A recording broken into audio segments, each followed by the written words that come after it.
Magandang araw mga kaibigan. Breaking news po ito. Kanina may post si Congressman Barsaga. Sabi niya na nilaglag na ni Saldico sina BBM at Martin Romualdez, kulong nang magpinsan. Tinignan ko nga, totoo. Sa mismong Facebook page ni Representative Saldico, nagsasalita siya.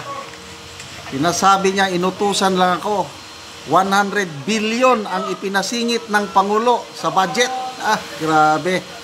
Part 1 lang ito may part 2 pa. Pakinggan natin si dating Congressman Saldico. Ng Pangulong Bongbong Marcos, Speaker Martin Romualdez, mag-insert o magpasok ng 100 billion worth of projects. 100 billion. Sana po ay hindi nila ako mapatay bago ko may labas ang lahat. Ginawa ko lang ang sa akin, pero ngayon, handa na akong harapin ang lahat. Ginagamit ng administrasyon ang buong resources ng bansa para mamahimik ako. That he will shoot me if I will talk.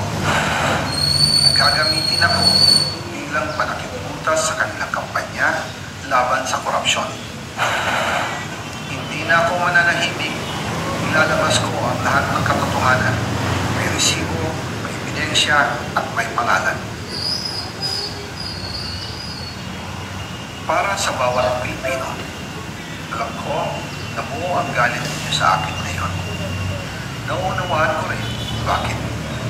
Lalo na at malaki ang halagang nakataya. Pero bago kayo humusga, hayaan ninyong ipaliwanag ko ang buong katotohanan. Yon. Matagal akong hindi nagsalita dahil may direktang utos sa akin. Bumalik ng Pilipinas at manahimik lamang.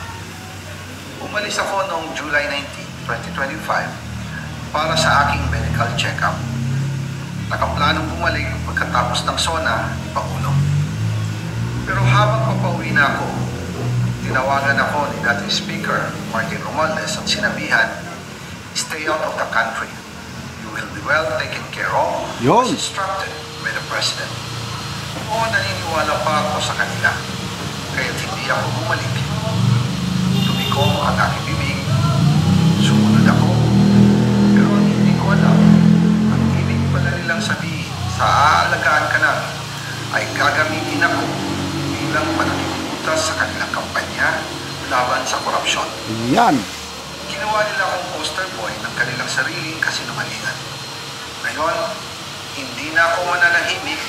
Ilalabas ko ang lahat ng katotohanan. May resibo, may ebidensya, at may pangalan. Nagsimula ito nung tumawag si Secmina, pangandaman sa akin, nung nag-umpisa ang BICAM process last year, 2024. Ang sabi niya, katatapos lang ng meeting nila yung Pangulo at may instructions na mag-insert o magpasok ng 100 billion worth of projects sa BICAM. Wow. At sinabi pa 100 billion. You can confirm with Yusek Adrian Bersamin dahil magkasama sila sa meeting ni Pangulong BBM noong araw na yon. Tinawagan ko po agad si Yusek Adrian Bersamin at tinanong ko kung may instruction na ba ang Pangulo na magpasok ng 100 billion during their meeting. Ang sabi niya ay totoo nga po. Right after our conversation, tinawagan ko po si dating Speaker Martin Romualdez at nireport ko ang instructions ng Presidente to insert the 100 billion projects. At sinabi niya sa akin, what the President wants, he gets.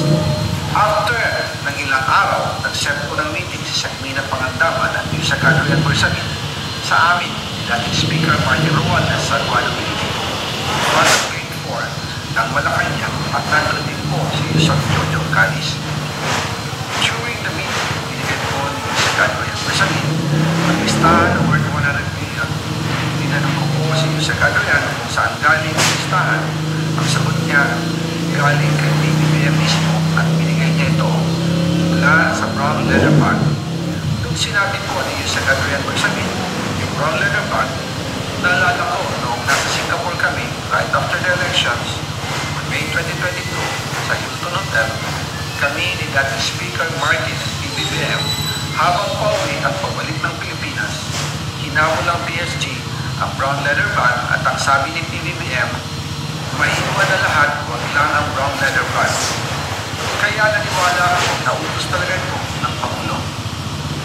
Pagkatapos ng ilang araw, I informed sina dating Speaker Martin Romualdez, Sagmina Pangandaman, Yusek Adrian Bersamin, and Yusek Jojo Cadiz na kung pwede 50 million lang ipasok sa program funds dahil sa sobra ang DPWH funds versus sa DepEd.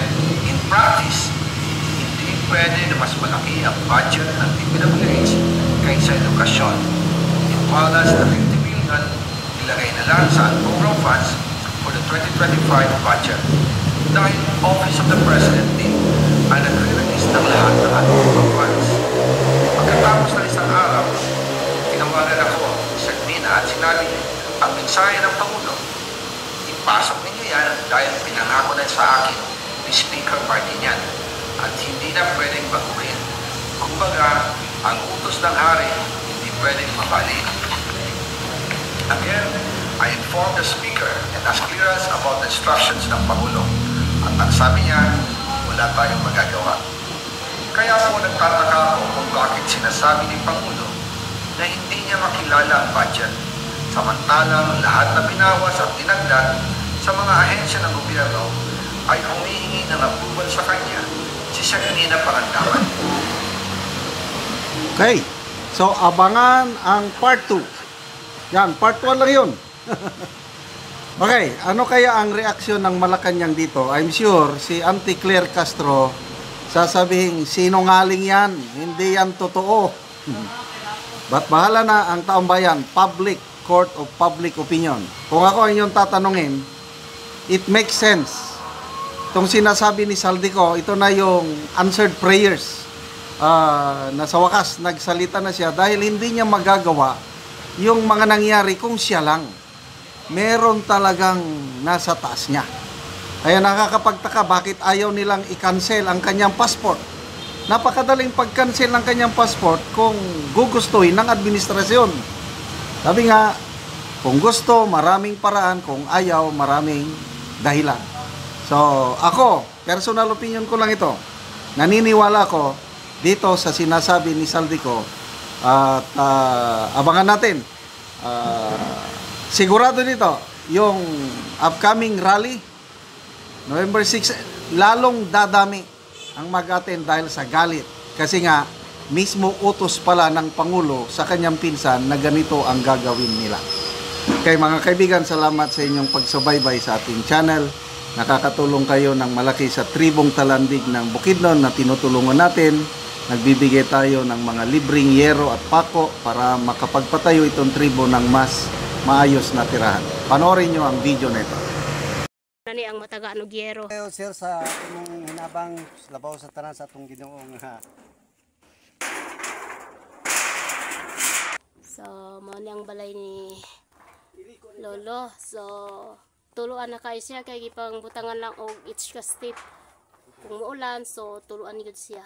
So, luoy din siya kung muulan kay gipang sapahan na lang og cellophane. Yang balay. Gipang each ka stepan pod.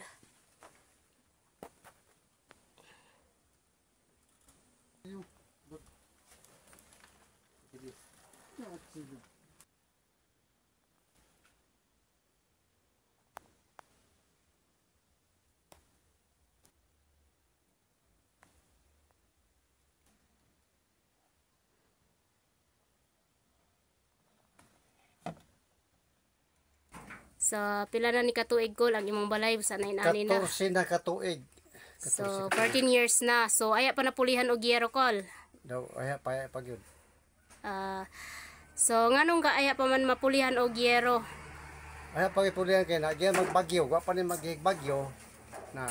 So, Natulpod gibagyoan nga niya. nasuruyan Pila na imong edad? 66. So, 66 na ka. So, na kay mga anak kol. Unong kabok, So, anong kabuok. So, na... duha ang wala magkapamilya. so, duha ang wala ka pamilya. So, asa imong asawa day? Tuwa sa Cagayan, nagtrabaho So, nagtrabaho ang iyang asawa tungod sa ilang kalisod. na may so, college. aya pa daw ni may college.